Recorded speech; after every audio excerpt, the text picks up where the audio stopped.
ආයිබෝවන් කියලා සාදරෙන් ආදරෙන් පිළිගන්නවා මිස්ටර් පොලිටිකල් බා YouTube නාලිකාවට වීඩියෝ 5ක් ගෙනල්ලා තිනවා ඊයේ දවසේ මාර කේස් එක අනුරගේ ගම තිනවනේ තබුත්තේ ගමෙන් ගොයියෝ සෙට් එකක් පටන් ගන්නවා ඔන්න මාර විරෝධතාවයක් බලන්නකො තමන්ගේ ගමෙන් පටන් ගන්නවා කිව්වම කොච්චර ලැජ්ජාවද ඒක හින්දාම තමයි මං හිතන්නේ මේ ගොයියෝ සෙට් එක ඔක්කොම එකතු වෙලා එතනින්ම පටන් ගත්තේ සුපිරි කුණු හරප ටිකක් කියනවා කෙලින්ම ඔන්න යා කියලා කියනවා ඔව් ඒ අර දෙකටම නැති වචනේ ඔව් ඒක කියනවා අම්මට බන්තෝ පිපාචෝ කාලකණි බල්ලෝ හැලපයෝ වලස්සු මේ ගොන්නු නාම්බු මේ ඔක්කොම කියනවා කියන තියෙන ටික වීඩියෝ පහක් තියෙනවා එතන තව තියෙනවා ලාල්ගේ ඒවා තියෙනවා රමේවා තියෙනවා ඔක්කොම තියෙනවා අපි ඔක්කොම බලලෙමු හරි බලන්න ලෑස්ති වෙමු එහෙනම් හරි එහෙනම් channel එක subscribe කරන්න bell icon click කරන්න notification දාගන්න වීඩියෝ වලදී like කරන්න comment කරන්න share කරන්න WhatsApp කරන්න පුළුවන් chat එක ඕනම කෙනෙක්ට ඒ වගේම මේ පැත්ත බලලා උදව් කරන්නත් ඕනේ නැත්නම් channel එක ඉදිරියට ගමන් කරන්න අමාරුයි අනිවාර්යෙන්ම help එකක් ඕනේ ඒ වගේම අනිවාර්යෙන් මේ reach එක හදා ගන්න ඕනේ channel එකට මොකද දැන් වැඩි කාලයක් නෑ දැන් අපි ඔක්කොම උඩට ඉස්සෙන්න ඕනේ උඩට ඉස්සෙන්න ඕනේ හරි වීඩියෝ පහ බලලෙමු අනිවාර්යෙන්ම කුණු හර්ප තියෙන්නේ කුණු හර්ප මේ වගේ තමයි කතා කරන්න ඕනේ ජෙප්පන්ට කාලකන්ණි අවජාතක 70ට යක්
අපි කියනවා තමුන්නාස පරිස්සම් වෙන්න ඕනේ වෙන මොකවත් ඉන්න නෙමෙයි මේ ගොවි ජනතාවට කසිප්පු කාර්යය කියලා වලාද කියනවා අපි සභාපතිවරු වෙතත් තමුන්නාසලගේ ජනාධිපතිවරණය දිනන්ට ඉස්සර වෙලා ගොවි ජනතාව අතර පාරක බහලා ගෝඨාභය රාජපක්ෂ ගෙදර දවල වෙඩිමුරේ එකපු අපි ඒ නිසා ඔබතුමා කියන්න උත්සාහ කරනවා නම් මේ රටේ ගොවියෝ කසිප්පු කාර්යෝ කියලා කරුණාකරලා කියනවා කියවීම වහම ඉල්ලාස් කරගන්න ඔය පොළොන්නරුවේ පරාක්‍රම සමුද්‍රය හදලා එදා පරාක්‍රම මහ රජතුමා කසිප්පු කාර්යයට දුන්නා නෙමෙයි එහෙනම් ඔබතුමා කියන්නේ කසිප්පු කාර්යයට වැව්වුවා කියලාද ඒ නිසා නොදන්නේව කියන්න එපා හොඳ ඒවා අහගන්න හදන්නත් එපා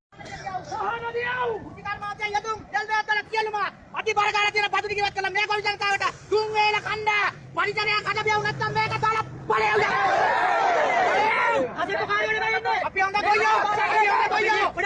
ඔයාලට කියනවා අපි ලාල් කාන්තලට කියනවා මේ ඇවිල්ලා ඉන්නේ රාජාංගනේ තමුත්තේකම අනුරාධපුරේ තමාව මේ තමුත්තේකම ආවට ගොවියෝ මේ ගොවියෝ කසිප්පකාරයෝ නෙමෙයි කසිප්පකාරයෝ වදින ආපෝ ඒ ටීවී එකක් කියන ඒ ගංජාකාරයන්ට කසිප්පකාරයන්ට කියනවා ජනතාවගේ ප්‍රශ්නික විසඳුම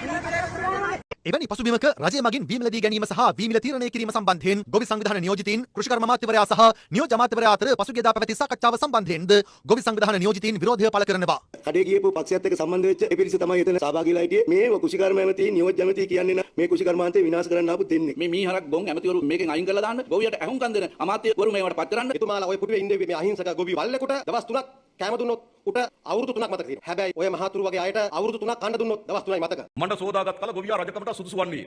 මොකද අපි මම මේ කුෂිකර්ම ඇමතුමා අපි වෙන දැමතුමා අපි කවුරුත් කුෂිකර්මාන්තයේ දුණු අය අපි ගොවි අම්මා අප්පලාගේ දරුවෝ. ගොවියාගේ බලය පතුරවන්න ඕනේ. පතුරවලා මේ හදේ ගොවි ජනතාවට රජකරවන ආණ්ඩුවක් පාලනයක් ගොඩනගන්න ඕනේ.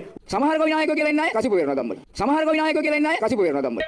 ඔය කාලකණි කෙපි හැතිකරේට හොඳ වැඩේ තොපිට මිනිසුන් රවට්ටලා මිනිසුන්ගෙන් දැන් අහගන්නවා සුපිරි අහගෙන ඉල්ලක්. මම හැමදාම කියනවානේ මචං මේ ආණ්ඩුව තරම් කුණුවර් පහගත්ත කිසිම ආණ්ඩුවක් නෑ බං.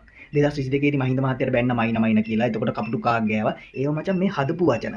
හරිද? කොල්ලෝ ඔක්කොම එකතු වෙලා සෙට් වෙලා හදපු වචන තමයි ඔය ජනප්‍රිය වුනේ. මේවා එහෙම නෙමෙයි මචං. කෙලින්ම අම්මට ශ්‍රී ලාංකීය නූතන ඉතිහාසයේ සිට පැවත එන වචන. ඔන්න එයා කිව්වනේ. ඉතින් තව මොනවාද? ඔන්න එයා. කසිප්පු කාර්යයන්ට එහෙම සුපිරියට කතා කරනවා නියමයි. පට්ට. මොකද දන්නවද? මිනිස්සු ගාවට ගිහිල්ලා කාලා බීලා ඡන්ද ඉල්ලා ගත්තට පස්සේ එහෙම මිනිස්සුන්ට කතා කරන්න බෑ කසිප්පු කාර්යය කියලා. අනිවාර්යයෙන්ම කතා කරපු විදිය පට්ට. මට නම් මාර සතුටින් මුන්ට කවුරු හරි බයිනකොට මොකද දන්නවද? මුන් මචං අර බල්ලන්ටත් වඩා අන්ත જાතියක්. ඉගෙන කන්න දුන්නත් අහපා ගන්න ලයින් එකක් තියෙන්නේ බලන්න දැන් මිනිස්සුන්ට උදව් කරනවද කියලා. මිනිස්සු කියන දේක් අහනවද? මුන් කොහොමද කරන්නම් කියලා. ඉතින් මොකටද බං ගත්තේ? කරන්න බැරි නම් අනික දැන් දෙන්න පුළුවන් නේද? ඔව් අපි දැන් මොකද සල්ලි ටිකක් දැන් හොයාගත්තනේ. දැන් ලාල් කියන එක හැම දැන් ගෙවලුත් ගත්තනේ. ආතල්ලි කින්නවනේ මචං හැම එකම දැන්. ඉතින් ඒතකොට මොකද තව එනයි ඉතින් දැන් ගත්ත සීන් එකක් තියෙනවනේ මොකක් හරි මිනිසුන්ට අය දෙන්න පුළුවන්. ආයි කරන් යන්න කියලා. රණිට එහෙම දෙන්න පුළුවන්. එහෙම නැත්නම් නාමලට අඬ ගහලා දෙන්න පුළුවන්. දැන් හරි කොල්ල පුළුවන් නම් කරහන්කෝ කියලා. ඒ මෙහෙම නිකන් අර පොඩි ලයින් එකක් එක්ක දෙන්න පුළුවන් නේ බා. මොකටද මුන් මෙහෙම තියන් ඉන්නේ? හොඳ වැඩේ ඔය කියාගෙන ඔය වගේ වචන අහනවට. උහිට වඩා අහන්න වෙනවා මචං. තව හෙට වෙනකොට උහිට වඩා අහනවා. හෙට වෙනකොට අනිද්දා වෙනකොට තව ඌවා පට්ටෙට අහලා අන්තිමට යන්න එන්න තැනක් නැතුව දුවනවා මුන් අනිවාර්යෙන් ගහනවා මචං. සෙට් එක අනිවාර්යෙන් ගහනවා මුන්. මොකද බං පට්ට බොරුනේ කිව්වේ. මෙච්චර බොරු නම් කිව්වේ නෑ බං කවුරුත්. මෙහෙම බොරු කිව්වේ නෑ. අයියෝ. මුන් අන්තිර එක දෙයයිනේ කරන්නේ නේ. හිරේ දාන කේස් එක විතර ඒකත් හරියට කරන්නේ නැහැ. සති දෙකකින් මිනිස්සු එළියට එනවා. ඒක කරන්න වැඩක් නැහැ මුන්ට. කරපු වැඩකුත් නැහැ. අයියෝ ලැජ්ජයි. හොඳ වැඩේ තොපිට. තොපිට සාප වෙනවා. මගේ channel report කරලා මාවත් හිඟන්නේ බවට පත් කරාට තොපිට සාප වෙනවා කාලකණි 70. JVP අවජාතක 70. තොපිට ගහන්න ඕනේ මොන හරි වලිගයක් කරන් ගහන්න ඕනේ. මට නම් මුන්ට බයින්නම හිතෙන්නේ බං හැමදාම. මට වෙන මොකුත් කියන්න හිතෙන්නේ නැහැ සිරාවට. හරි මේ දැන් කට්ටිය බැන්නනේ. දැන් මේ ගොවියන්ට තියෙන ප්‍රශ්න ටිකක් දන්නවනේ. අනිවාර්යෙන් මේවා ටික හරියට හරි ගස්සන්න පුළුවන් නම්. නැත්නම් ඉතින් තව ප්‍රශ්න තියෙනවා ඕගලන්ට. ඒකට මම කියන දින ආණ්ඩුවට. මොකද මේ මිනිසුන්ට මොන හරි කියලානේ මේ මිනිස්සු පස්සෙන් ඇවිල්ලා ඡන්දෙ දෙන්න ඇත්තේ. ඉතින් දැන් ඒව ටික හරි ගස්සන්න නැත්නම් නම් ලෝක විනාශ වෙනවා අන්තිමට. ලංකාව විනාශ වෙයි අන්තිමට මේ ගොයියෝ ටික පාරට බැලලා දැඟලුවොත් එහෙම. මේගොල්ලෝ බයත් නැහැ. සාමාන්‍ය අපි වගේ නෙමෙයි. සාමාන්‍ය මිනිස්සු වගේ නෙමෙයි. මේ ඕගොල්ලෝ වගේ නෙමෙයි.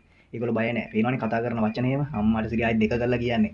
ඉතින් ඒක නිසා ඒ මිනිසුන්ට අපි සහාය දෙන්නත් ඕනේ. ඒ මිනිසුන්ව ඒ කියන්නේ බය නැති කරලා තව ටික උඩට ගන්නත් ඕනේ. අපි ඒගොල්ලන්ගේ වීඩියෝ බලන්න ඕනේ. ඒගොල්ලන්ට තව කමෙන්ට් කරන්න ඕනේ. හැමදාම කරන්න ඕනේ. ඒගොල්ලන්ව උඩට උස්සන්න ඕනේ. අපිට යන්න බැරි නම් ඒගොල්ලෝ හරි. එතකොට නේ පාරේ බෑලා කෑ ගහනවා. හරි එහෙනම් අද දවසේ වැඩසටහන අවසන් කරනවා. අපි එන ඊළඟ දවසේ යමු. ඔයගොල්ලන්ට පුළුවන් මේ පැත්ත බලලා උදව් කරන්න channel එකට. එතකොට පුළුවන් මට හැමදාම වීඩියෝස් අරන් එන්න මේ වගේ. එහෙනම් අදට යනවා.